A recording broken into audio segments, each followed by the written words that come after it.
بعد فأعوذ بالله من الشيطان الرجيم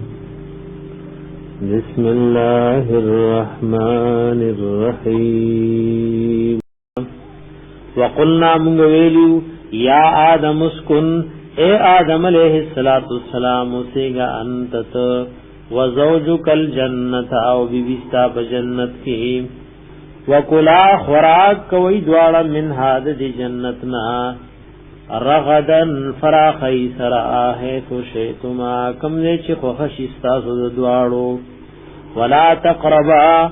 منزے کی گئی دوارا حاضح الشجرت دیونتا فتکونا من الظالمین ورنشیب تاسود زیادی کونکو نپخفل زانن باندیم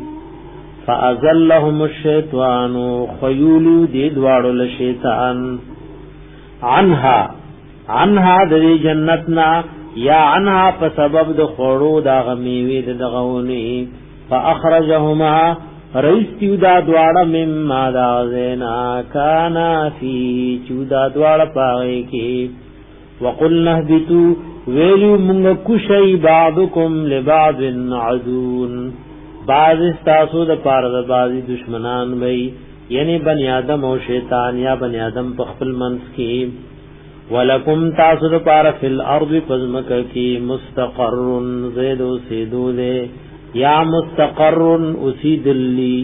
ومتاع او فائدہ لغن تلاحین تر وقت پوری یعنی تر مرگ فتلقا راغستوی قبول کړی آدم علیہ السلام من ربه دخل رب طرفنا کلمات یوسو کلمین وغلستوی او پاغي الله له جوړلو دعای غوښتي وا فتاب علیه الله د توبه قبول کړی وا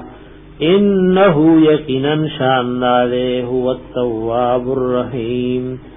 دا الله ډیر توبه قبلون کې الرحیم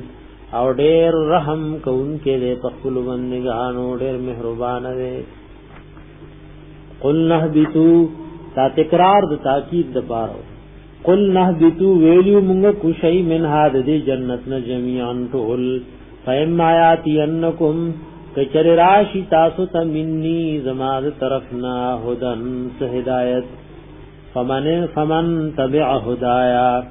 هرغه سوق چې روان شو زما د هدایت پس فلا خوف نبوي سير عليهم قدوي ولا هم يحزنون او نبوي دوی غمجن والذین هاکسان کفروا چې کافر دي